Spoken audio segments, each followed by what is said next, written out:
안정식이라고 합니다.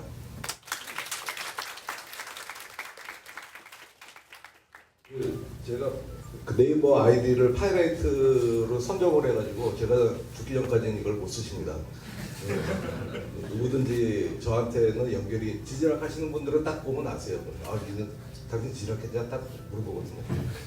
그래서 이제 확실히 알 수 있고요. 제가 굉장히 오늘 뜻깊은 자리에 제가 온 것 같아요. 네, 여러분들 만난 것도 반갑고 사실 아까 이평구 소장님이 제 고등학교 선배이시거든요. 선배셔서 제가 85년도에 제 기억으로는 3월 16일인 걸로 기억을 하는데 그때 그 당시에는 교련 수업이 있었어요. 그래서 먼저 이제 1학년 때는 문무대를 일주일을 가는 훈련이 있었어요. 학생 군사 훈련.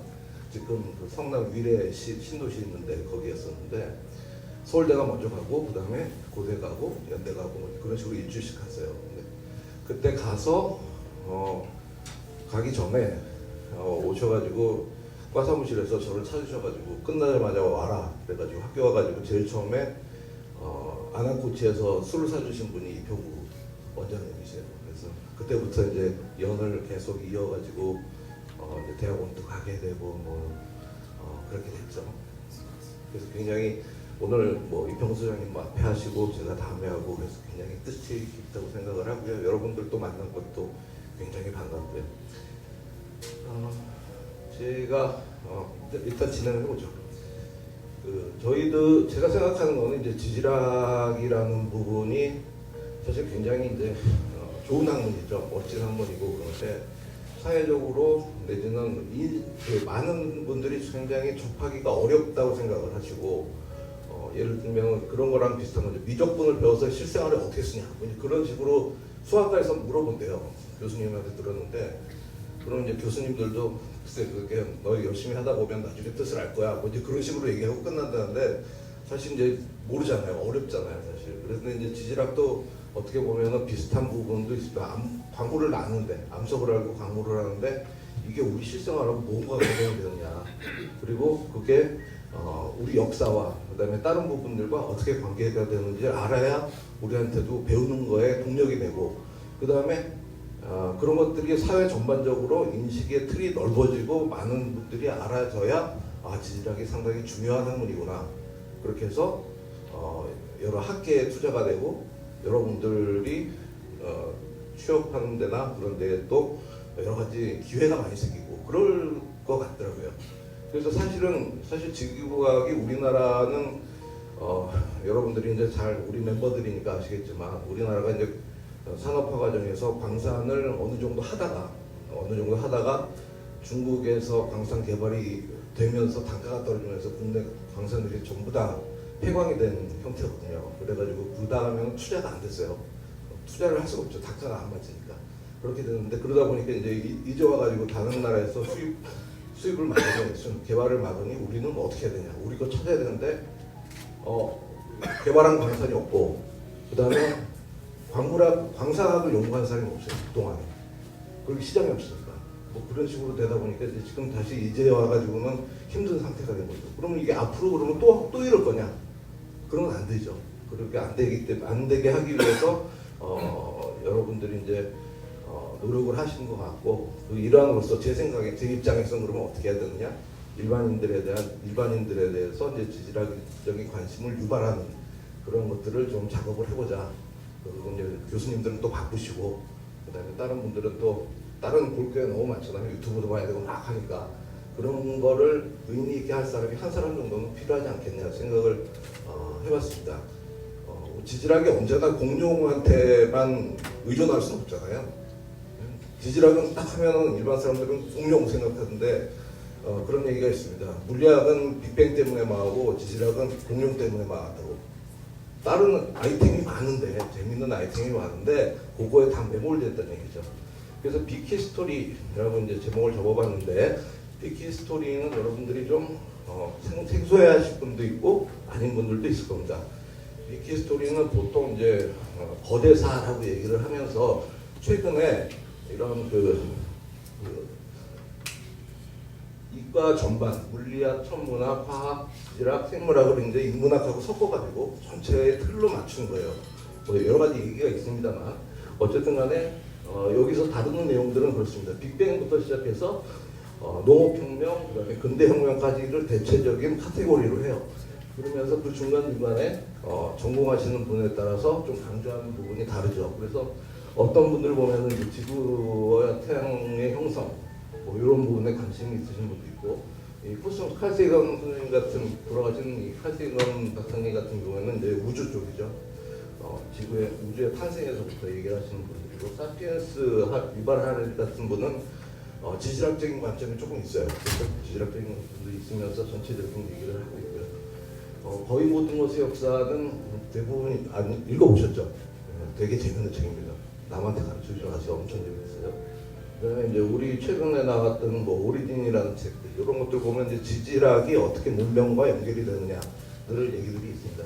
그래서 저도 저렇게 해보고 싶은데 그래서 잘 제목을 잡아봤습니다.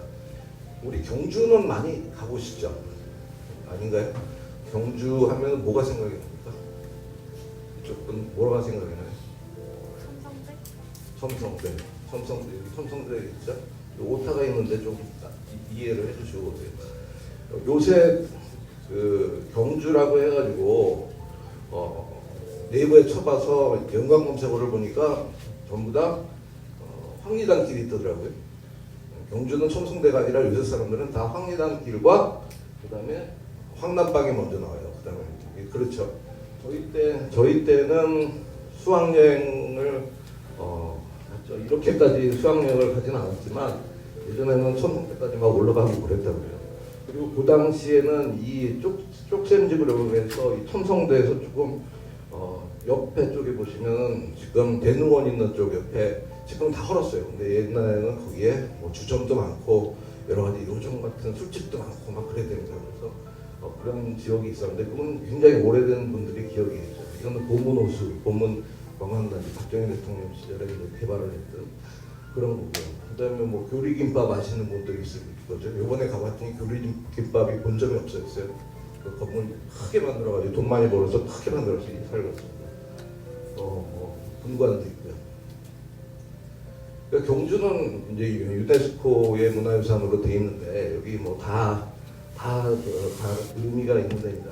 근데 이제 제가 보고 싶었던 거는 이번에 토픽을 정하고 가본 데는 여기 두 군데입니다. 황룡사지구하고 대릉원지구인데 요거를 이제 가서 봤어요. 제일 처음에는 제가 분황사 모전석탑을 한번 보자고 그래가지고 갔었는데 이 분황사 모전석탑이 특이한 게 돌로 만든 석탑이거든요. 모전 석탑이니까 전탑이 아니에요. 전탑은 뭐죠? 전탑은 그 벽돌을 부어서 만든 게 전탑이고 이거는 모전 석탑입니다. 그래서 전탑을 비슷하게 돌로 만든 거거든요. 그러다 보니까 지질학을 하는 입장에서 봤을 때 그럼 저 돌은 뭘까? 왜 저 돌을 썼을까? 저 돌이 왜 저기 와 있을까? 뭐 이제 그런 생각이 자연스럽게 드는 겁니다. 그래서 이제 이렇게 보니까 지금 이게 선도교황 때 만들어진 건데 이게 원래는 아마 7층에서 9층 정도라고 예상이 되는데 지금 다 허물어져 있는 상태. 일제시대 때 복원한 게 지금 3층만 남았어요. 이 탑신의 요 암석이 안산암입니다. 안산암이고 나머지 거는 이런 부분, 요 입구 부분 이런 것들은 전부 다 황화감이에요. 그다음에 뭐 이 사자상들이 몇 군데 있는데 거기는 뭐 화강암도 있고 응해암도 있고 그렇습니다. 그러면 이게 안산암이 우리가 알고 있는 경주는 뭐죠? 불국사 화강암의 시대, 불국사 화강암이 유명한 그 지역이 경주고, 그다음에 경주의 배경을 깔고 있는 거는 경상계 지층이고, 뭐 이제 그렇게 알고 있는데 뜬금없이 이제 안산암이 저기서 나타난 겁니다. 그래서 안산암이 왜 있을까? 저렇게 이제 봤는데 이게 이제 확대를 해보면 이렇게 보입니다. 굉장히 입자가 안산 아시겠지만 화산암이에요. 화산암이고 입자가 잘 안 보입니다. 잘 안 보일 정도 되고. 이게 마른 상태, 젖지 않은 상태에서 저렇게 회색 정도로 보입니다. 네, 이거는 이제 그 각각의 전탑, 신라 시대 때 만들어진 전탑, 모전탑과 그다음에 각각의 전탑이에요. 신라 후기 시대로 들어오면서 전탑들이 많이 만들어져가지고 주로 안동 쪽, 뭐 청선까지 유행을 했습니다. 그래서 이런 것들을 보면은 그 시절에 돌 다루는 기술과 뭐 그다음에 벽돌 만드는 기술 그런 것들에 대해서 우리가 이해를 할 수 있는데 잘 아시겠지만 이 안산함이 이 부분에 있습니다. 이게 좀 화산암이고 그다음에 색깔이 어느 정도 좀 밝죠. 좀 유문암처럼 밝지는 않지만 현무암처럼 검맣지는 않습니다. 그래서 보통 유문암 이게 이제 그 SiO2 함량 이게 가지고 정하죠. 근데 현무암보다는 밝고 그다음에 유문암보다는 조금 더 다크합니다. 그래서 이게 보통 안산암이 만들어지는 과정을 여러 가지로 설명할 수 있는데 안산암은 사실 판이 부가되는 판, 서브덕션 존이죠. 서브덕션 존에서 내려가면서 거기 있는 퇴적물들이 부분 융해돼서 밑에서 융해되죠. 그러니까 바닥 그 서브덕션 존에 들어가는 슬랩들에는 물이 많기 때문에 그 물에 의해서 탈수작용이 일어나고 뭐 그러면서 이제 녹아서 만들어지는데 이렇습니다. 그래서 대체적으로 보면 이렇게 들어가면서 여기서 녹아서 부분 용해돼서 올라오죠. 그러면 이거는 그렇게 안산암이 만들어지네. 그리고 안산암이 저기 있네. 그러면 그 안산암은 어디서 캐왔을까? 뭐 이제 그런 생각이 당연히 드는 거죠. 그래서 그걸 찾아보니 어떤 조사한 논문이 고고학 쪽에서 논문을 하신 분이 있어요. 그래서 여러 군데를 다녔더라고요. 나름대로 지질학 하시는 분이 다니는 건 아니고 다녀서 보시니까 어디가 나왔냐면은 여기가 울산이고 요 울산의 요 오기산이라는 부분에 여기가 안산암 지대가 있더라. 뭐 이렇게 얘기가 되는 겁니다. 그래서 여기 가보니까 이게 제3기의 장기리층에 있는 당사리 안산암이다. 그렇게 그 지질도에 표시가 되어 있는 거예요. 그래서 그렇고 여기는 지금 단천광산이라고 표시가 되어 있는데 이건 나중에 설명을 할 거예요. 여기 보시면 그래서 당사리 안산암에 대해서 노두 사진을 찍었어요. 이분이 하고자 하셨던 거는 그 우리가 이제 지질학 쪽에서 석조 유물들에 대해서 이것을 보수하기 위해서 암석을 뭐를 쓸 거냐를 찾거든요.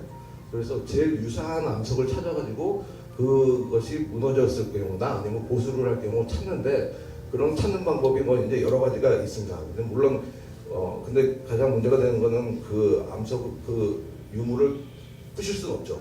우리가 부실 수 없어요. 부셔서 갈아서 현미경으로 보면 참 좋겠구만. 그렇게는 못합니다. 그러다 보니까 뭐 대자율을 측정한다든지 뭐 색상을 본다든지 그 정도 지금 하고 있는데 어쨌든 그래서 막 돌아다녀요. 돌아다녀서 가보니 당사리라는 곳에 당사리 안산암이라고 해서 이게 지금 울산 북구 쪽에 있는 동네입니다. 아까 지도에서 보셨듯이 이런 식으로 전리가 돼 있어서 아주 석탄 찾기 좋은 형태가 발견이 되는 거예요.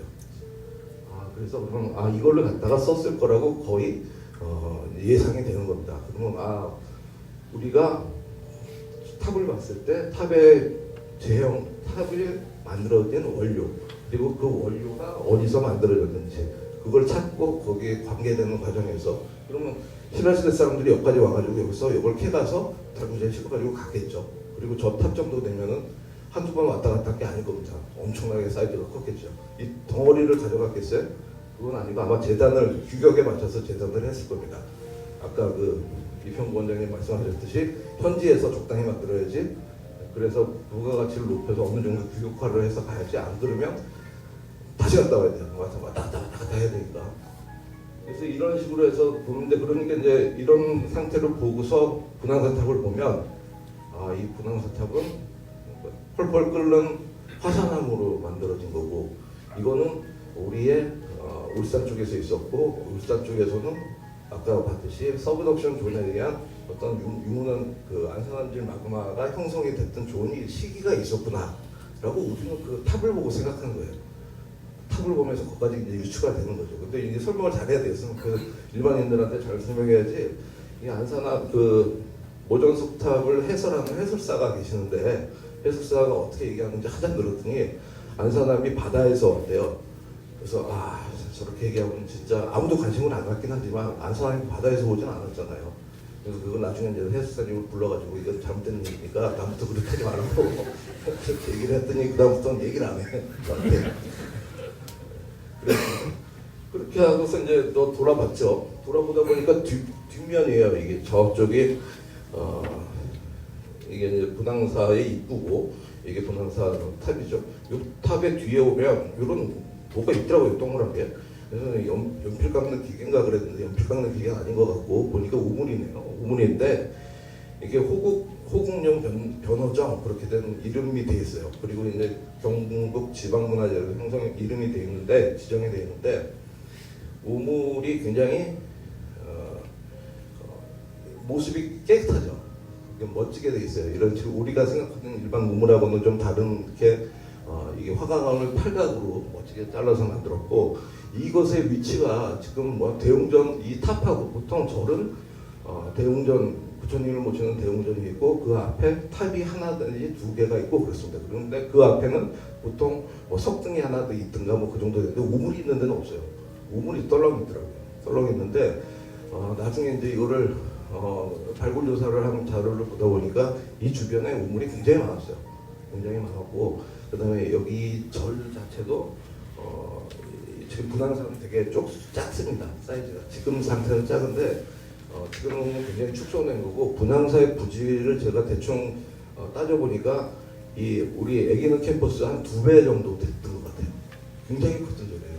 굉장히 컸던 절인데 지금 굉장히 축소돼 있고 그렇게 컸다는 거는 기거하는 스님들도 많았고 먹고 살아야 되니까 물을 써야 되고 그 주변에 우물들이 바바바바바 있습니다. 그걸 다 발굴했는데 지금은 다 덮어놓고 있는 상태고 이거는 유물이니까 이렇게 놔둔 거예요. 그리고 이제 경주 시내를 이렇게 돌아다니다 보니까 웬 우물이 이렇게 많아요. 여기 보시면 오른쪽에는 쪽샘 지구에 쪽샘이라는 이름이 붙어 있는 게 이제 이 샘 때문에 그렇습니다. 그래서 여기도 우물이에요. 그리고 뒤에 또 볼까요?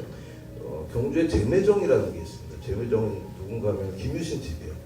김유신의 집인데 김유신이 백제군을 격퇴하고 집으로 오다가 뒤에서 다시 연락을 받습니다. 이 백제가 또 쳐들어왔다. 그래서 다시 집에서 내리지도 못하고 집에 가서 병사 보고 집에 가서 오늘 물을 좀 떠와라, 물 좀 떠와라. 그래서 물 한 번 딱 먹고서 멋진 대사를 남기죠. 우리 집 물맛은 똑같구나. 그러면서 다시 싸고 나갔어요. 거기가 그때 떠온 물이 이겁니다. 그래서 이 제매정이라는 우물이 있는데 이게 이제 굉장히 큰 집이라고 해요. 역사 시간에 배우는 금입택이라고 해요. 금을 입힌 집의 터예요. 그리고 여기 보시면 여기 이제 비석이 있고 여기가 우물입니다. 이 우물 안쪽을 보니까 물이 이렇게 한참 이게 1m 정도 됐을까? 지평면에서 그렇게 굉장히 가깝습니다. 물이 많아요. 그리고 여기는 이제 표시가 되는데 여기가 이제 사각형으로 이렇게 멋지게 되어 있더라고요. 다른 데도 많아요. 경주 향교에 가면은 향교가 옛날에 요속궁이었는데 요속공주는 아시겠지만 원효대사가 결혼해서 누굴 낳죠? 이게 지금 역사 시간이에요. 원효대사가 파괴를 하고 요속공주하고 결혼을 해서 아들을 낳는데 그 아들이 솔총이죠. 솔총이 먹었다 그래가지고 이게 총명수 그렇게 얘기를 한대요. 이 향교에 있어요. 이 향교에 있고 향교는 옛날에 신라 시대 진흥학 때인가요? 언젠가 그때 국학이 만들어지면서 진골의 세력을 약화하기 위해서 이제 만들어졌던 그 교육기관입니다. 그 외에 뭐 경주에 또 경주박물관에 가면 이런 우물들이 다 집어온 것들이 있어요. 되게 많아요. 그리고 원성왕릉인데 원성왕릉 공분 옆에 바로 이런 것들 우물이 있습니다. 원성왕릉은 일명 괴릉이라고 하는데 괴릉은 앞에 서 있는 그 석상이 외국인하고 또 아랍 사람 같이 생겨 있는 그 곳이다. 그래가지고 굉장히 유명하죠. 근데 이름이 괴릉인데 괴릉은 왜 그러냐면은 그 무덤 속에다가 관을 묻는데 물이 많아가지고 물 속에다 넣을 수 없으니까 관을 걸었다 그래서 괴자를 쓴 거예요. 그래서 괴릉이다 그렇게 얘기를 합니다. 굉장히 많이 우물이 많아요. 우물의 단면을 보면 우물의 형태가 이렇습니다. 위가 넓고 아래가 좁은 형, 위가 좁고 아래가 높은 형. 이게 뭐 형태에 따라서 지역에 따라서 물의 흐름, 물의 양에 따라서나 뭐 이제 그런 것에 따라 있겠지만 대부분 위가 좁고 아래가 넓은 형태의 우물이 많이 있다고 해요. 그래서 이렇게 보니까 이런 우물들이 이제 다수가 있는데 이 우물들의 형태가 우물들의 배치가 여기가 아까 우리가 봤던 분황사입니다. 분황사고 여기가 경주 박물관이고요. 여기서 또 우물이 이제 발견된 것만 이래. 이 논문에서 사용한 것만 그런데 여기서 보면 우물 깊이도 그렇게 깊지 않습니다. 우물이 굉장히 지표면에서 낮아서 그 꺼내쓰기가 좋은 우물들이 많아요. 이 외에도 우물이 엄청나게 더 많았다고 얘기를 하더라고요. 그래서 제가 사실 경주 향교를 보다가 경주 향교를 보면서 거기 바로 옆에 내무랑 왕릉이 있거든요. 내무랑 왕릉을 보면서 이렇게 나가다가 보니까 저쪽으로 보입니다. 그게 아까 얘기하신 첨성대죠. 첨성대입니다. 첨성대인데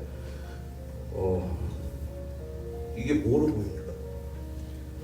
첨성대가 뭐죠?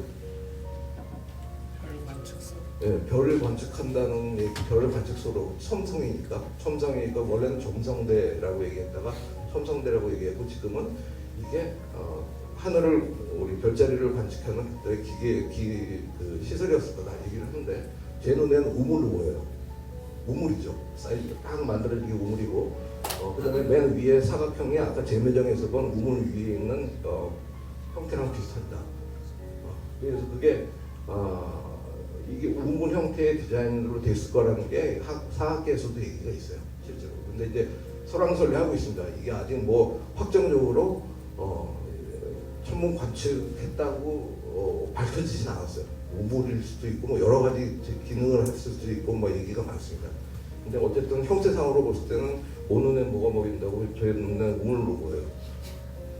또 우물로 주장하는 사람들이 있습니다. 우물은 신라의 여러 가지 얘기가 우물에서 나온 얘기가 많죠. 박혁거스 얘기도 우물에서 나왔고 알령의 얘기도 우물에서 나왔고 그래요. 그럼 뭐 왜 우물이 이렇게 많을까 고민이 되죠. 그래서 이제 네이버에서 창원 지도를 봤습니다. 이게 여기가 성동독이라고 해서 그 직근부로 보면 읍내예요. 경주 읍내 쪽인데 여기서 보면은 여기가 황룡사지, 첨성대가 여기 있고 대릉원이 오른쪽에 있고 그 다음에 여기는 이제 소금강산이고 이 위쪽이 이제 새로 개발된 지역. 경주는 아시다시피 땅을 함부로 못 팝니다. 파기만 하면 뭐가 나오니까 다 땅을 함부로 못 파요. 그래서 이쪽하고 이쪽 일부 지역에서만 이렇게 주택 시설이나 이런 거를 해놓고 이 안쪽에서는 영구적인 구조물 설치가 안 됩니다. 그래서 그리고 지금 이제 여기 기찻길이 있는데 이 기찻길은 경주역이 새로 생기면서 폐선이 됐어요. 이게 다 아마 걷어낼 겁니다. 몇 년 내에 걷어낼 거고. 모양이 이상하죠. 넓고 평야 같고 평야지대고 그렇습니다. 근데 사실 이제 찾아보니까 경주는 선상지더라 이런 겁니다. 우리나라에서 그것도 제일 큰 선상지. 그래서 명활산과 소금강산 요 사이를 통해서 우리 이제 이게 북천이에요. 북천이고 알천이라고도 하고 북천이라고 하는데 여기서 물들이 오래 전부터 이제 물이 내려와서 쌓인 선상지죠. 선상지의 정의는 뭐죠? 선상지의 정의는 유수가 흘러내리는데 경사가 갑자기 바뀔 때 거기에 퇴적이 되는 지형을 선상지라고 얘기하죠. 선상지도 사실 지리학계에서도 제가 본 바에 의하면 우리나라에서는 그렇게 많이 인정을 안 했던 것 같아요. 근데 일본에서는 선상지 구조가 많아서 굉장히 선상지에 대한 연구가 많이 될 겁니다. 근데 우리나라에서는 아직까지 선상지에 대해서 이게 선상지로 봐야지 맞느냐 아니면은 그 살록 경사면으로 보는 게 맞느냐 해서 얘기들이 많으시더라고요. 근데 어쨌든 간에 이게 이제 선상지입니다. 선상지면 어떻게 되냐면 이게 이제 전체적으로 아까 우리가 이쪽에서 이렇게 본 거예요. 이쪽에서 보고 여기서 쭉 해서 이게 다 선상지입니다. 선상지. 그래서 퇴적물이 다 쌓였던 거죠. 그래서 여기 이렇게 쭉 내려왔던 이 부분이고요. 이렇게 내려왔던 거죠, 물이. 선상지면 어떤 문제가 생기냐면 어떤 문제는 아니지만 지하수면이 이제 형성이 됐는데 우리 이제 수리지질학 배우죠. 그래서 배우는 걸로 봤는데 수리지질학에서는 선상지가 있으면 선정과 있고 선단이 있습니다. 이게 끝이고 이 아래고 중간에는 선앙이라고 하는데 여기는 건조해요.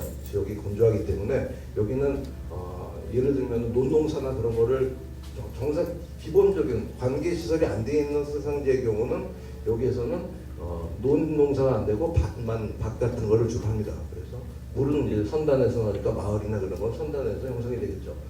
그러니까 이렇게 이걸 보고 나니까 이게 선상지고 선상지 밑으로 구멍을 팠을 때 물이 많구나. 그래서 경주가 그렇게 물이 많구나. 우물이 많구나. 그렇게 이제 이해가 되는 거예요. 그리고 특히 이 오른쪽에 보시면 구배가 있는데 이 구배가 이 산록의 선정부터 이 끝에 이 형산강까지가 약 한 4.5km 되고 이 높이는 약 한 40m밖에 안 됩니다.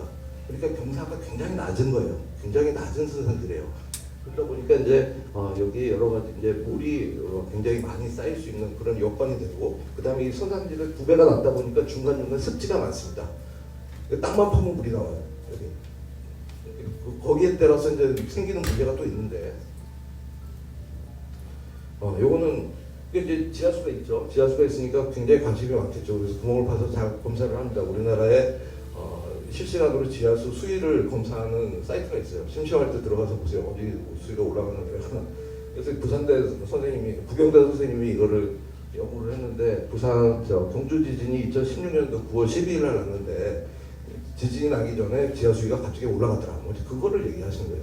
그래서 선산지에서 얘기를, 우리가 우물이 많았는데 우물이 많다 보니까 지진에 의해서 우물의 레벨이 변화가 되는 것을 파악할 수 있고, 그러면 잘하면 지진도 예측할 수 있겠네. 뭐 그런 식으로 얘기가 발전이 될 수도 있는 거죠. 이게 확실하지는 여러 가지 요인이 있으니까 더 검사를 해봐야 되겠죠. 조사를 해보고 연구를 해봐야 되겠지만 그렇습니다. 그래서 하고요. 여기가 이제 아까 보여드렸던 쪽샘이에요. 여기 쪽샘이 있습니다. 요 코너에 쪽샘이 있고, 여기가 전체가 대능원 지형입니다. 예, 여기는 이제 대능원 지역은 아시겠지만 신라의 무덤이죠. 신라의 왕릉인데 왕릉이 굉장히 많습니다. 한 200여 개가 넘는 걸로, 이 지역에서만 200개 넘는 걸로 알려져 있고, 요 쪽샘 쪽이 지금 발굴을 하고 있어요. 하고 있는데 우리가 예산이 이제 뭐 다 많지 않기 때문에 차근차근 이제 발굴을 합니다. 여기 보시면 우리가 알만한 거가 천마총, 황남대총 있죠? 이 정도는 아시고, 금령총, 서봉총, 요거에서 금관이 나왔어요. 금관이 나온 거고, 봉황대는 아직 하지 않았고, 그다음에 이제 그런 상태입니다. 굉장히 봉분이 커요. 다른 지역에 비해서 봉분이 큽니다. 요걸 보시면 여기가 이제 위에서 서봉총 쪽을 본 거예요. 서봉총은 이제 이렇게 그 봉분이 있는 게 아니라 봉분이 없어요. 평평해요. 왜 이렇게 평평할까요? 그리고 이상하다고 이렇게 편말이 써 있는데, 편말에 가서 읽어보니까 이런 얘기가 써 있습니다. 서봉총을 발굴을 했는데, 이거 일제시대 때 발굴을 했어요. 1925년도 일제강점기 때 경주역에 쓸 돌이 없어가지고 돌을 일단 다 파다가 보니까 뭐가 나오길래 이게 나온 걸 이제 파보자 그래가지고 이제 거기 발굴 조사가 시작됐는데, 발굴을 할 시점쯤 돼가지고는 그 당시에 스웨덴의 황태자가 결혼을 해가지고 세계 여행을 하는 신혼여행을 왔답니다. 마침 일본에 와 있는데 이게 눈치 빠른 일본 관리들이 이 구스타프 6세의 황태자가 고고하게 관심이 많다, 그런 걸 알아가지고 그러면 한국으로 와서 발굴할 때 한번 보시죠. 뭐 그렇게 한 거예요. 그래가지고 발굴에 참석을 했죠. 이게 다 해놓고 나중에 결정적인 것만 할 수 있는 순간까지는 다 만들어놨어요.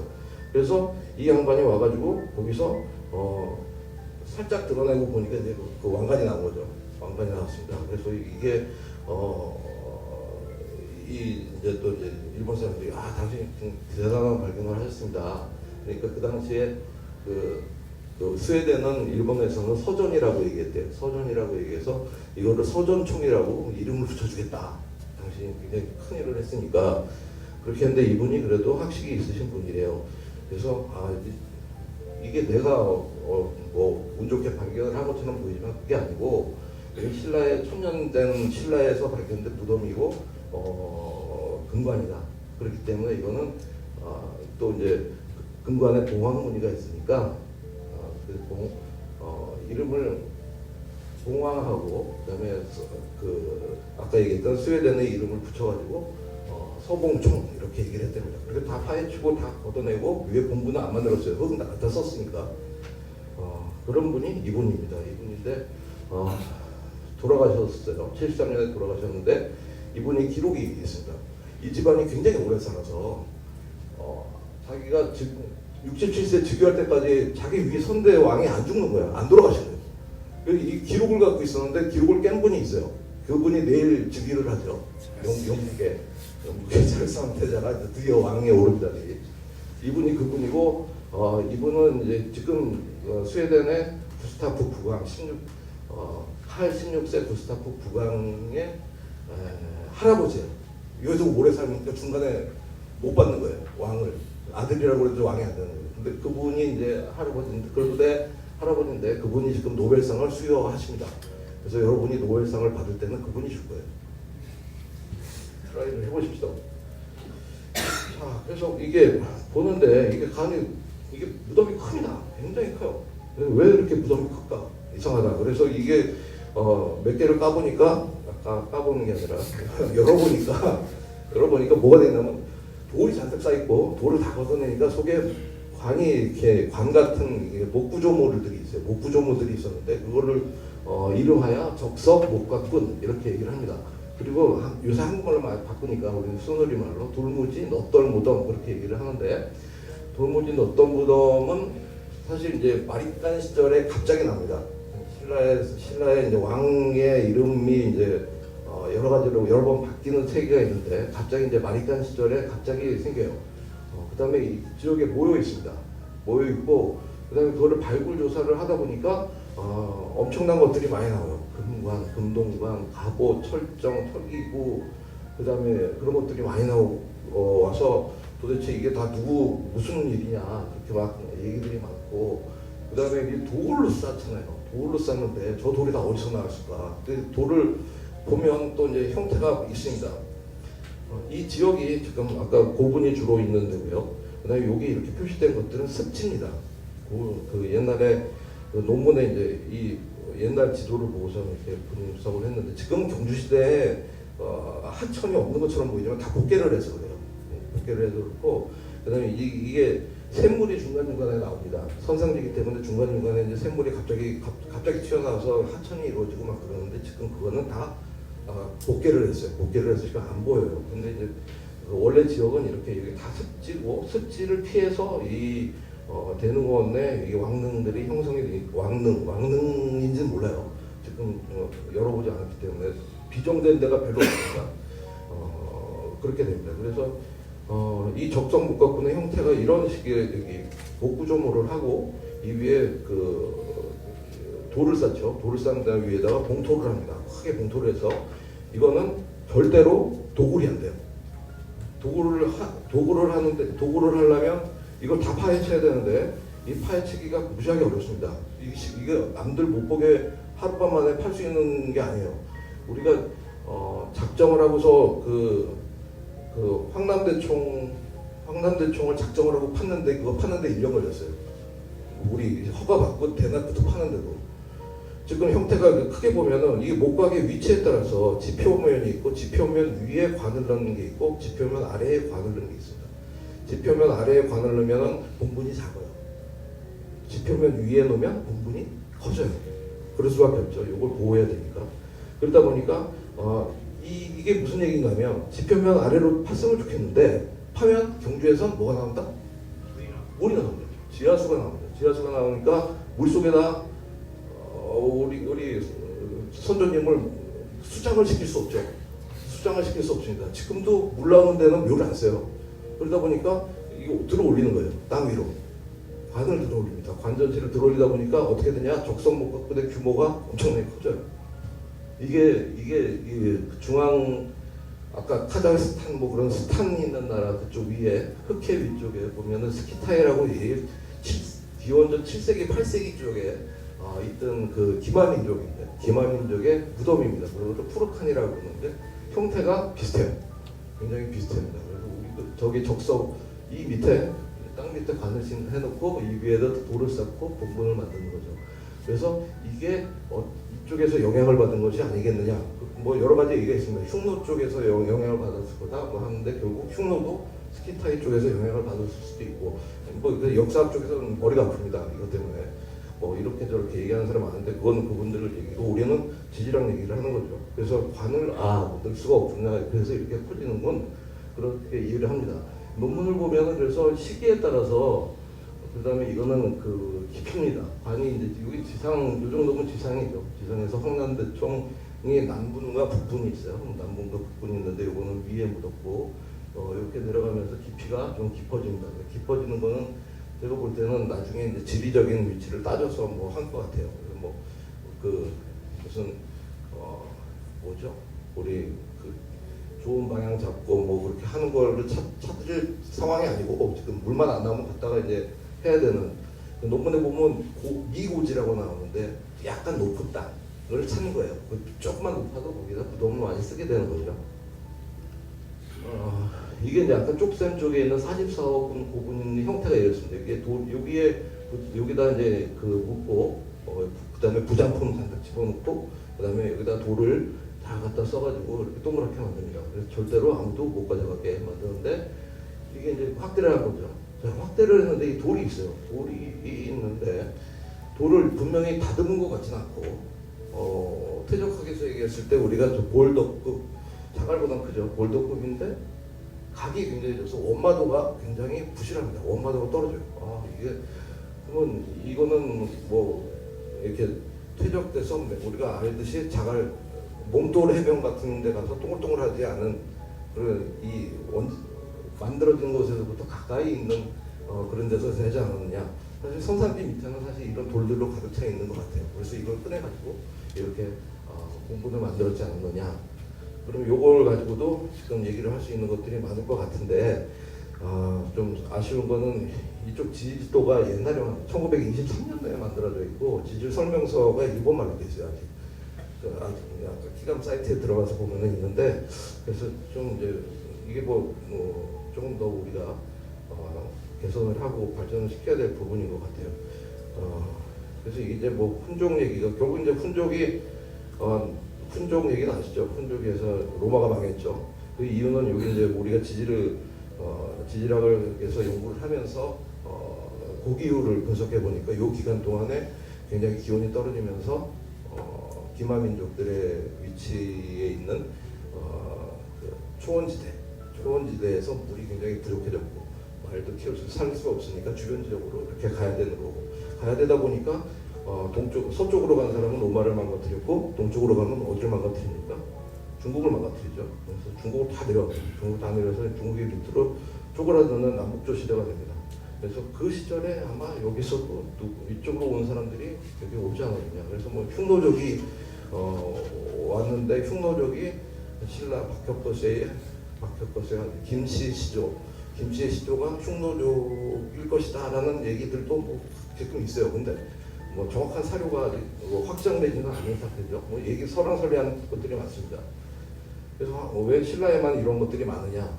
그런 것들은 이런 기후 변화에 의한 기마민족이 내려와서 그렇지 않느냐. 그래서 뭐 그럴 수도 있겠네. 그러고서 이게 황난대총인데 황난대총을 열어봤어요. 열어봐서 이게 나온 부장품을 가지고 그 경주박물관에서 건물을 깨끗이 그 안에 전시를 새로 싹 바꿨더라고요.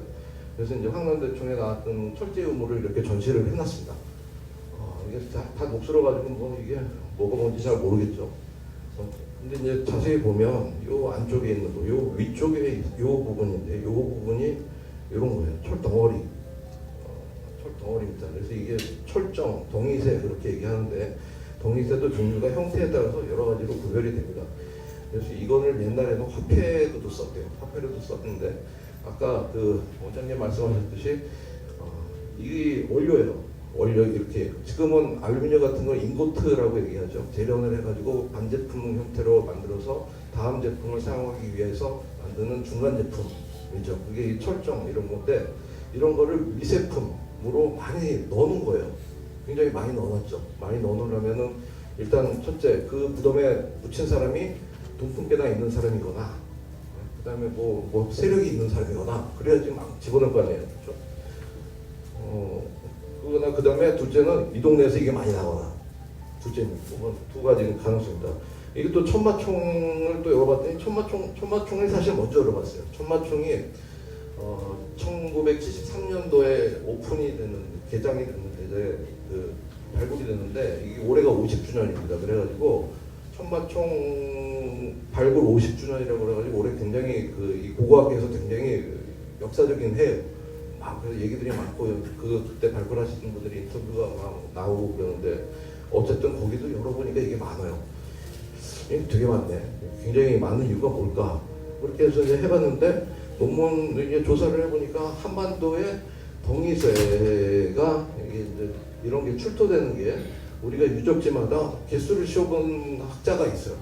학자에서 개수를 씌워보니까 여기 우리가 봤던 천마총에서 한 37개가 나오고, 그다음 아까 처음 해본 황남대총에서 뭐 무려 한 1,300개가 나와요. 1,300개가 남분에서 나오고 북분에서는 20개 나오고 그렇습니다. 경주에서 많이 나와요. 경주에서 많이 나와서 이게 왜 경주 쪽에 많을까? 그래서 원래는 우리가 배울 때는 어떻게 배웠어요? 철은 가야다 그렇게 배웠죠. 철은 가야다 그렇게 배웠는데 실제로 지질학적으로 봤을 때 김해 쪽에서의 철광석 유적이 없어요. 철장 유적이 없어요. 철장 유적. 철장이라고 그러는데 그때 철 광산인 거죠. 철장 유적이 김해 쪽에서는 그렇게 큰 게 없습니다. 3세기 쪽까지. 지금 보이는 양산에 있는 물금이라든지 뭐 그런 것들은 그 다 이후 얘기예요. 그리고 철이 일부는 있었고 그렇지만 실제로 철이 그렇게 많이 나오지는 않은 것 같아요. 아직 철장이 밝혀지지 않아서 그런 수도 있지만 뭐 현상적으로 보면은 가야는 좀 아닌 것 같은데 그러면 신라 아니야? 뭐 이제 그런 생각이 드는 거죠. 아까 그 우리가 개장을 해보니까 거기에 철정이나 그런 게 많은데 철정이 많은 건 그거를 산지에서 그거를 만들어내는 철광산이 있는데 그 다음에 재련하는 데가 있는 곳 그런 곳에 가까운 데서 당연히 많이 나올 수 있으니까. 그리고 그러면 이게 왜 이런 얘기가 됐냐? 이제 누구도 알 수 없는데 어느 시점에서 그 중국의 삼국지라는 역사책에 이렇게 한 구절 나온 게 있어요. 한 구절 나온 게 있는데 이게 진안과 변안에 철이 많이 난다. 뭐 그렇게 돼 있는 거예요. 문장이 정확하지가 않아서 그게 가야인지 아니면 신라 쪽인지가 불분명합니다. 그래서 지금까지는 가야 쪽에서가 철이고 그래서 얼마 전까지만 해도 가야가 막 떴죠. 가야가 막 떠가지고 연구하는 사람은 전부 다 가야에 매달렸습니다. 올방 고고학하시는 분들 다 가야. 왜 가야 쪽에 관심이 있으니까 정치적으로도 관심이 있어가지고 굉장히 관심을 많이 가졌는데 사실 가야가 뭐 이렇게 보니까 또 그렇게 아닐 수도 있다. 뭐 그렇게 얘기가 되는 거예요. 그러면 저 얘기는 또 어떻게 되냐면은 또 가야에서 철을 가지고 뭐 외하고 일본하고 얘기가 왔다 갔다 하면서 거기에 뭐 점령지 내지는 아니면은 무역 기지 같은 거를 만들었다고 일본은 주장을 하는데 그게 임나일본보거든요. 임나일본인데 철이 없는데 거기다가 왜 만드냐 이게죠. 철이 없는데 그럼 임나일본부란 얘기는 무슨 얘기일까? 뭐 엉터리 아니냐? 뭐 이제 그런 얘기를 하는 겁니다. 그래서 이 논문에서 보시면 이도학 교수가 뭐 쓴 논문이 있어요. 이 연도가 표시가 안 되네요. 근데 보시면 여기서 그런 얘기를 쭉 하시면서 이게 신라에 대한 얘기일 거다. 뭐 그렇게 얘기를 합니다. 그래서 그러면 신라가 그렇게 많이 나왔으니까 그래? 그러면 어디서 나왔는데 그런 얘기를 하다 보니까 이게 신라의 이게 경남 쪽의 지도입니다. 지도 여러분 이제 보시다시피 이렇게 선이 쭉 거지죠. 여기가 위쪽이 경주고 요 아래쪽이 양산입니다. 여기서 양산에서 경주까지 선을 쭉 긋고 우리는 뭐라고 부릅니까? 이 양산단층이라고 부르죠. 그리고 여기서도 골짜기가 있는 곳은 뭐가 있는 거예요. 이건 또 뭘까? 그렇게 보니까 이거는 울산단층이에요. 울산단층이고 경주가 양산단층과 울산단층이 만나는 곳입니다. 단층이 만나면은 그곳에 만나는 곳의 주변에서는 굉장히 암석이 뭐 여러 가지 그 파쇄작용에 의하고 그래가지고 분지가 형성이 되죠. 그래서 사람이 많이 살게 됩니다. 뭐 세계적으로 문명에 발달한 곳들은 대부분 판과 판의 경계다, 뭐 이런 단층의 지역이다, 뭐 그렇게 얘기를 하는 거고요. 그다음 여기 또 골짜기가 하나 있어서 보니까 이건 동네 단층입니다. 그래서 동네 단층과 울산 단층이 만나는 곳에 뭐가 있냐면은 달천철광이라는 게 있어요. 달천철광이라는 게. 그래서 달천철광이라는 거를 봅니다. 그럼 이제 단철철광은 지금 얘기가 울산철광 그렇게 이제 논문으로 해서 연구가 많이 됐는데 이제 자철석하고 사문석이 나와요. 3원석이 나오고 월라스토나이트 회중석이죠. 그다음에 여기 아세노파이라이트가 나옵니다. 유비철석이 비소가 들어가 있는 철석이에요. 비소가 들어있는 철석 그 아세노파이라이트에서 이게 좀 특이합니다. 그래서 이 비소가 들어있다는 것 때문에 신라에서 만들었던 아까 철정이나 그런 것들의 성분을 파악해 보니까 거기도 비소가 들어가 있는 거예요. 그러니까 다른 광산에서 비소가 많이 나오냐? 그렇지 않다고 해요. 그래서 그러면 여기서 만들어졌던 게 신라로 갔겠구나 뭐 그렇게 되는데 우리가 거기까지는 이제 이해가 살짝 됩니다. 거리도 가깝고 굉장히 의미가 있겠다. 그랬었고요. 이 광산이 이게 2001년인가요? 2002년까지 운행되다가 폐광이 됐어요. 굉장히 이제 철이 35%에서 45% 정도 나와가지고 굉장히 함량이 높았던 광산이거든요. 높았던 광산이고 현재는 이렇게 발굴 조사를 하고서 아파트 단지의 가운데에 유적공원이 만들어져 있습니다.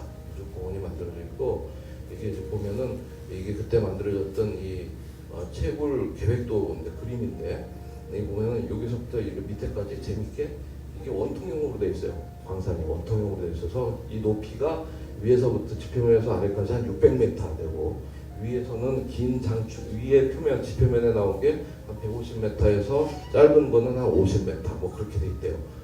지금은 이제 폐광이 됐으니까 그렇게 이제 아는데 이게 한 반 정도는 우리가 채굴을 하고 그 이후에는 채굴을 안 했대요.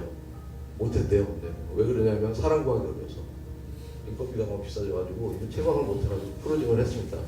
크로징을 했는데 이 크로징 하기 전에는 뭐 포항제철에도 납품하고 주로 포항제철 생기기 전에는 일본에도 했고 뭐 그렇습니다. 그래서 그 단면을 보면 이렇게 돼 있어요. 이게 석회암에 철광석이 이렇게 들어와 있는 형태로 돼 있고 철광석에 배치되어 있는 철광석이 이 철광석이 석회암에 배치되어 있기 때문에 이런 거를 광산학에서는 스카른 광산이라고 얘기를 합니다. 스카른 광산이라고 얘기하는 스카른 광산은 굉장히 암석에 그 나오는 광물이 굉장히 다양하고 복잡해요. 변성광산 일종인데 그리고 그 주변에도 있어 사문석이 나옵니다. 사문석이 나오는데 사문석은 여러분들이 들어보셨는지 모르지만 마그네슘이 많이 들어있는 수화가물입니다. 수화가물이라서 마그네슘이 많이 든 거는 고철질 원물이에요. 고철질 마그마에서 생성이 됩니다. 고철질 마그마가 나오면서 물하고 만나서 수화돼서 만들어지는 점토광물이거든요. 그러니까 이것이 나오는 이유는 뭔가 굉장히 그 염기성 마그마와 관계가 있는 것처럼 보여요. 있는 것처럼 일부는 보이는데 문제는 이 석회암이 있다는 게 문제거든요. 이게 스카른 광산이니까 당연히 석회암이 있는 게 맞는데 알다시피 여러분들이 알다시피 여기 지역은 경상계입니다.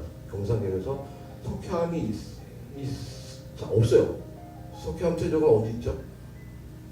우리가 배우는 건 석회암으로 보면 석회암은 저 위에 대석회암통 그 위쪽에 뭐 한참 올라가 있어요. 삼척 뭐 평해 그쪽에 있는데 여기만 뜬금없이 여기 석회암이 딱 있어요. 그래서 여기에 광산이 형성이 됐어요. 그래서 이게 이제 연구를 하다 보니까 이제 뭐 여러 가지 얘기들이 나옵니다. 그래서 크게 보면 두 가지인데 이게 이 석회암이 어디서 나냐? 그래서 대석회암통이 여기 평해인데 여기가 평해고 여기가 광산입니다. 이게 한 120km 되는데 이게 이게 단층이죠. 이게 지금 양산 단층입니다. 양산 단층을 하면서 미끄러져서 거기 있는 평해에 있는 그 석회암이 미끄러져서 120km로 이동했는데 이동해서 만들어진 게 울산광산이다. 그렇게 얘기를 한 거예요. 그러니까 될 것 같죠. 될 것도 같고 뭐 좀 너무 그렇기도 하고 그래요. 근데 사실 그 주변에 석회암이 잘 없습니다. 그리고 뭐 우리가 노출돼 있는 석회암이 없는 상태고 그다음에 뭐 시추를 해보면은 나오겠지만 지금 거기다 아파트가 다 들어서 있고 뭐 그런 지역이라 가지고 시추하기는 뭐 아무도 투자를 안 할 것 같아요. 투자를 안 할 것 같은 상황이고 그러다가 보니까 또 이제 다른 분들의 입장에서 볼 때는 그러면 그 석회암이 거기서 내려온 게 아니라 마그마에서 멘틀에서 마그마에 의해서 형성된 카보네이트 광물 중에 카보나타이트라는 그러니까 카보네이트가 용역됐다가 그게 다시 이제 만들어져서 되는 광물인데 이 광물 그런 광물에 의해서 만들어진 게 아니냐라고 주장하시는 교수님들이 계셨어요. 그래서 실제로 그래서 이 주변에도 뭐 사문학도 나오고 뭐 변성되는 형태나 뭐 그런 것들이 나오고 그리고 좀 화석도 없지 않냐 그러면 화석이 있으면 말해봐. 근데 화석도 없어요. 화석도 없고 그래서 이게 소랑설레하고 있습니다. 그래서 이게 아직 밝혀지지는 않았는데 어찌됐든 간에 굉장히 멋지게 이 밑에 있는 고철질 마그마가 거기에 어떻게 그 석회암이 있는지 알고 거기다가 마치 총을 쏜 것처럼 딱 쏴가지고 거기서 스카르는 광산이 형성이 됐어요. 그거를 캐먹은 게 2000년 전에 아마도 박혁거세가 석탈해가 이거를 삼국유사에 보면은 이게 철장이었다고 나오죠. 야장이라고 나옵니다. 야장이라고 나오는데 그 사람의 근거지가 이쪽이 아니었겠느냐라고 향토사학자들이 주장을 해요. 그리고 여기가 실제로 이게 달천광산인데 철장인데 이 주변에 이런 곳들에서 철을 재련한 시설들이 발견이 됩니다. 그렇게 되다 보니까 이 얘기가 그럴듯하고 앞뒤가 좀 맞는 것 같죠. 그래서 실제로는 우리가 이게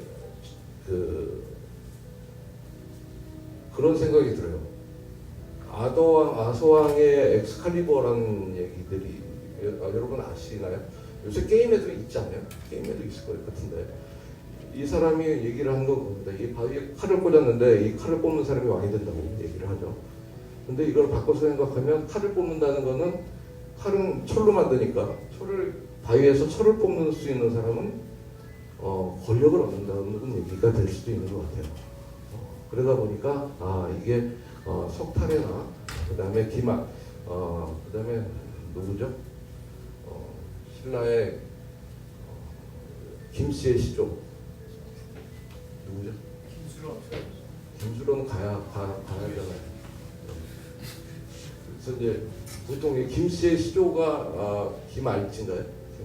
뭐 근데 그 사람이 또 마찬가지로 대장장이었을 거다 그렇게 얘기를 합니다. 그래서 그렇게 내려가면서 저 철산에 의해서 부를 획득하고 그 다음에 왕조를 만들어서 결국은 삼국을 통일하는 것까지 가지 않았느냐라고 얘기하는 게 지질학에서부터 시작해서 여기까지 얘기가 진행이 되는 겁니다. 그렇게 저는 그렇게 봤어요. 근데 그런 것들이 이제 의미가 사실 이런 우리가 이제 이게 학술 대회가 아니고 논문을 가지고 이제 하는 자리는 아니기 때문에 여러 가지 자료를 제시하긴 하는데 이게 그 이론이 100% 맞고 100% 틀리고 뭐 그런 건 아닙니다. 여러분의 상상력이 중요한 거고 이것들을 보면서 여러 가지 얘기와 함께 지질학을 재밌게 버무려서 다른 사람들한테 얘기를 할 수 있는 소재가 됐으면 좋겠다는 거거든요. 이런 거 말고도 여러 가지 다른 것들을 볼 수가 있는 기회들을 여러분들이 역사책에서 끌어내시고 현장에서 끌어내시고 그다음에 책에서 여러분 보시고 영화에서 보시고 그렇게 하시면 조금 더 우리 지질학을 일반인들이 밀접하게 생각할 수도 있고 그다음에 여러분들도 프라이드를 좀 가지면서 넓은 시각에서 볼 수도 있고 그럴 것 같습니다. 그래서 오늘 제가 준비한 거는 여기까지입니다. 시간이 어떤지 모르겠네요. 이거 마지막 하나만 더 설명해 드릴까요? 그래서 제가 작업을 저기 일반인 대상으로 이제 이런저런 작업들을 많이 하려고 그러는데 그런 와중에서 이제 뭐 번역 같은 거나 그런 감수 같은 것들이 있으면 하려고 그러는데 몇 년 전에 이 책을 우연찮게 그랑아리 그 편집자하고 연결이 됐어요. 연결이 돼가지고 책이 나왔어야 되는데 안 나오더라고요. 굉장히 좋은 책이라는 건 소문을 들어서 알았거든요. 그래서 존 맥피라는 그 뉴욕타임즈나 그런데 글을 쓰는 분입니다. 그래서 이 양반이 쓴 글인데 이거를 뭐를 했냐면은 미국의 80번 고속도로는 어떻게 되냐면 동부에서부터 서부까지 쫙 일직선으로 연결이 되어 있어요. 그 연결된 거를 한 20년 동안 그 섹션별로 지질학자들하고 같이 돌아다니면서 투어를 한 거예요. 지질학자가 무슨 생각을 하냐, 무슨 연구를 하냐 그런 거를 쭉 해서 다니면서 인터뷰하고 본 내용들을 지질학적인 얘기와 사람이 사는 얘기를 버무려 가지고 얘기하는 건데 이 책이 1999년도 퓰리처상을 받았습니다. 그 전에 받은 게 총균세예요. 총균세하고 어느 정도 보고 비교를 할 수 있을 만한 그런 거고, 그다음에 이거 미국에서는 이런 게 팔리는 거예요. 우리나라 사람들은 그래서 편집장한테 물어봤어요. 나중에 팔렸냐고. 재미로 못 봤대요. 그래서 이게 번역을 했는데 이게 굉장히 그 번역자가 유명한 사람이 김정은 씨라고 꽤 번역을 잘하는 양반인데 생물학과를 나왔어요. 생물학과를 나온 양반이라 가지고 영어 번역은 잘하는데 내용을 잘 몰라요. 그래서 그런 감수를 보고 찾고 있었는데 그럼 내가 하면 어떻게 했냐 그랬더니 너는 아직 어려서 안 되겠대요. 그래서 어떻게 했냐면은 저희 그때 나오신 77학번에 최상훈 교수님 계십니다. 최상훈 교수님 계셔서 최상훈 교수님을 이름을 팔아가지고 같이 최상훈 교수님하고 이거 감수를 했어요. 이름은 최상훈 교수님만 올라가고 저는 빠졌어요. 이 책이 그래도 좋죠. 이 책이 960페이지고 1.3kg 정도 됩니다. 책이 굉장히 두꺼워요. 이거. 벽에 삼아서 한번 사용해 보셔도 좋은데 책의 내용이 좋아요. 지질학 하시는 분들이 안 사주면 아무도 안 와요. 좋습니다. 이런 작업을 계속 했으면 좋겠어요. 고맙습니다. 예.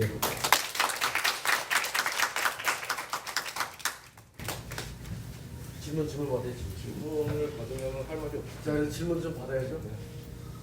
가벼운 얘기들 한두 사람만 받겠습니다. 한두 사람. 시간이 오래돼가지고. 저기 네. 83학번 이경우라고 하는데요. 저기 그냥 제가 일을 저기 코라디움 그 저기 코라디에서 하는 저 공원 있죠. 월성에 네, 거기 월성원전. 네, 아, 중저준이 네. 그 하는데 거기에 이제 그 제가 수입하는 그 멀티패커라는 걸 박았어요. 네. 근데 어디에서는 괜찮았었는데 어디서는 막 파쇄대가 네. 나와서 예. 야 여기다가 이렇게 중저준이 아, 그 저장소를 예. 해도 괜찮으려나 아, 어떤 그런 생각을 해봤어요. 네. 어떤 것 같아요? 질문이 제가 사실 답변을 드리기가 저는 이제 커뮤니케이터니까 근데 이제 일반적인 뭐 전문가시잖아요. 저보다 더 전문가시니까 근데 뭐 중저준이니까 뭐 크게 문제 뭐 모르겠습니다. 상식적으로 볼 때는 고준이면은 좀 문제가 크지만 중저준이 정도 되니까 뭐 큰 문제는 안 생기지 않을까 싶은데 뭐 이건 잘 모르겠어요. 전문가가 아니니까. 거기 이제 그라이트가 있다고 해가지고 거기다 하는 건데. 네? 그라이트. 화강암체가 있거든요. 네. 네. 거기다 있는데 화강암이 굉장히 많이 프랙처링이 되게 심해지. 그러니까 네. 딱 보면 좋은 데가 아닌데 이제 그라이트라고 하는 거를 강조해서 한 거고 지금 얘기했던 것처럼 중저준이라 그렇게 막 큰 위해성이 있는 건 아니에요. 또 다른 사람. 환경수리지질연구실 학부연구생인 최이준이라고 합니다.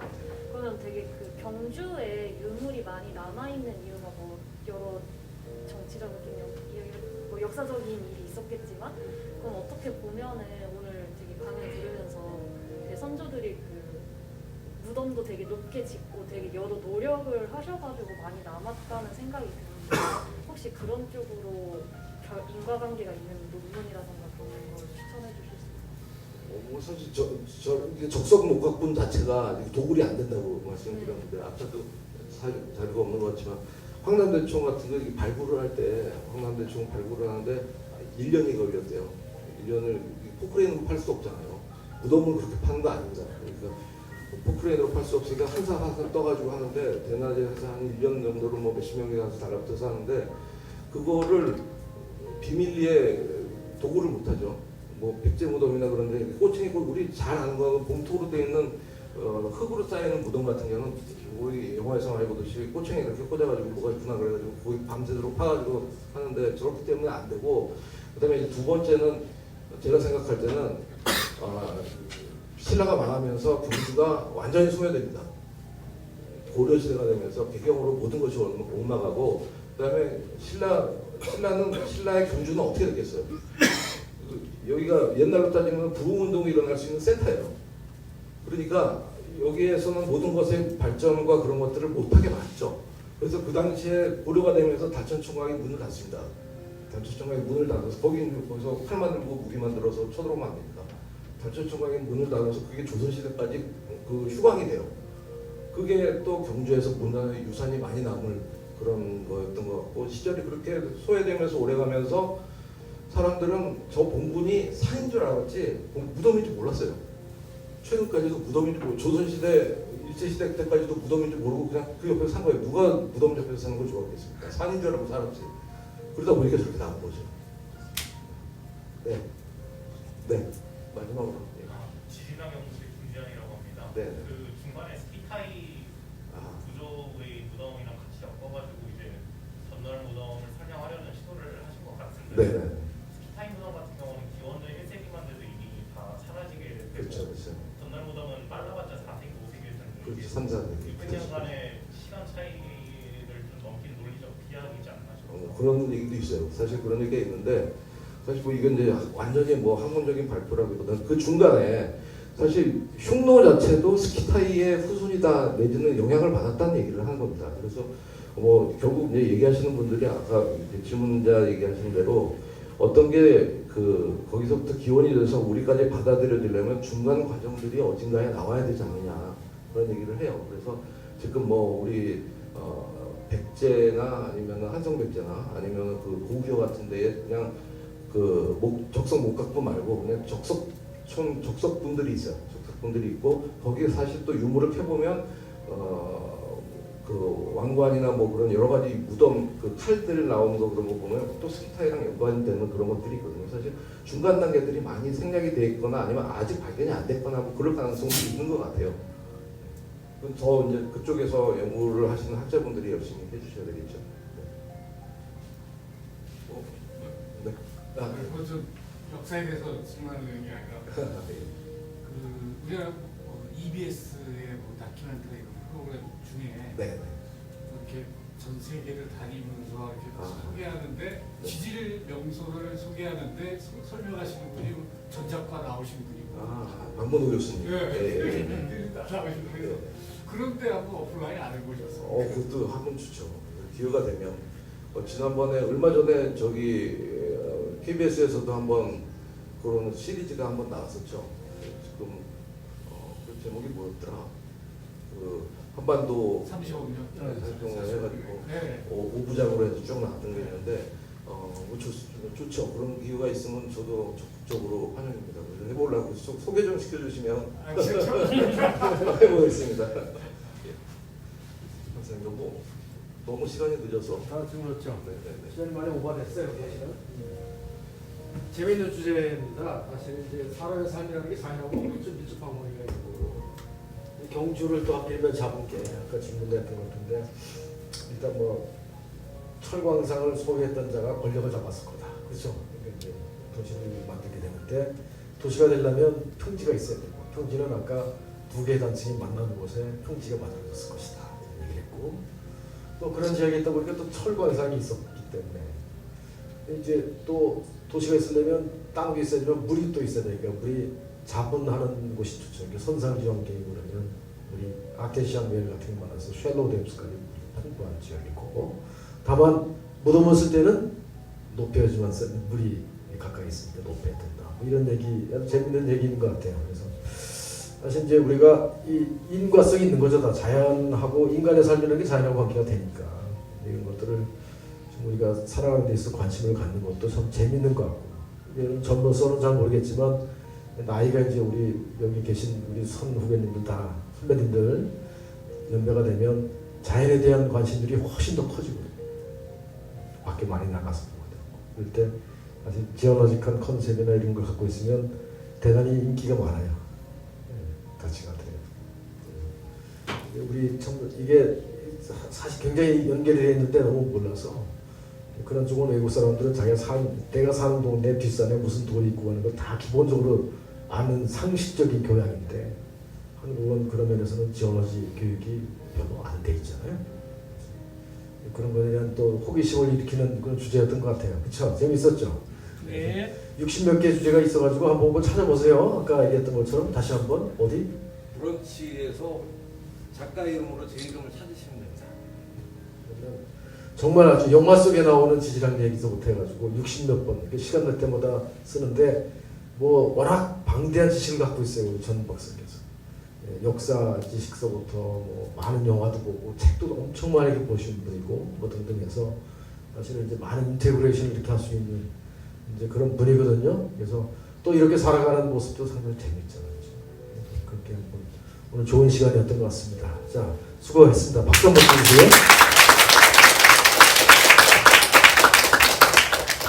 자, 시간이 이제 보니까 첫 번째 우리 미생게 조금 더 길게 잡았어야 되는데 하여튼 그렇습니다. 그래서 오늘 첫 번째 지구환경 포럼이라는 걸 마치고요. 이제 또 말씀드린 것처럼 이게 굉장히 의미가 있을 것 같아요.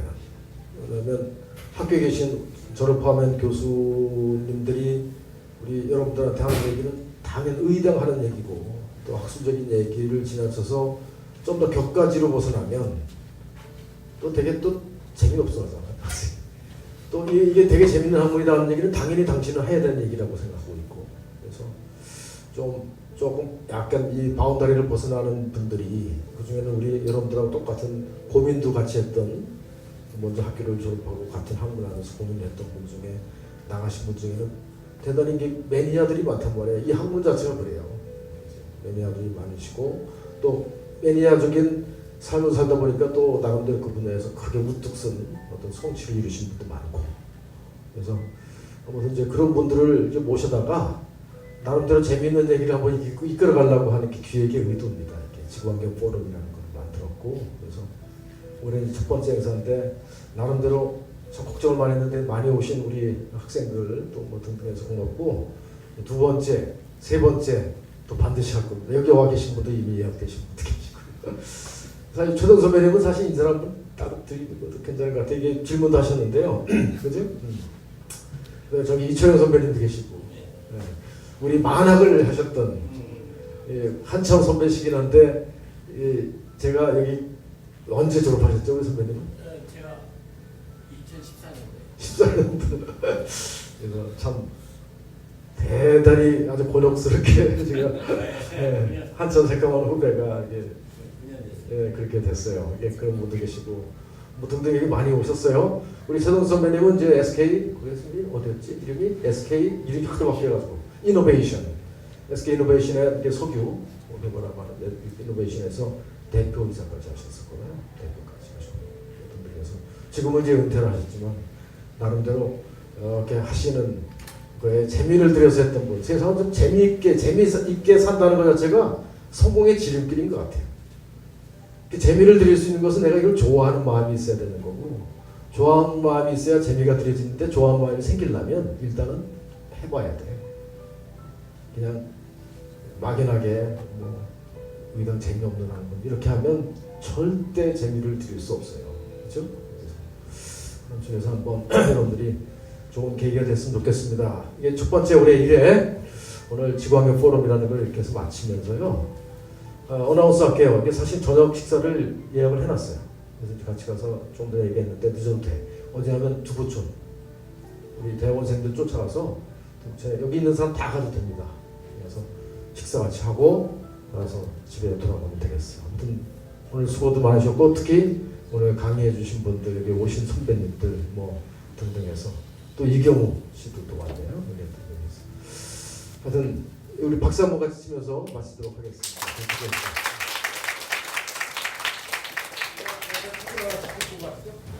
대단하시다. 근데 얼굴 낸것 같아요. 자 우리가 야 얘들아 야 사진 찍는 사람이 없어.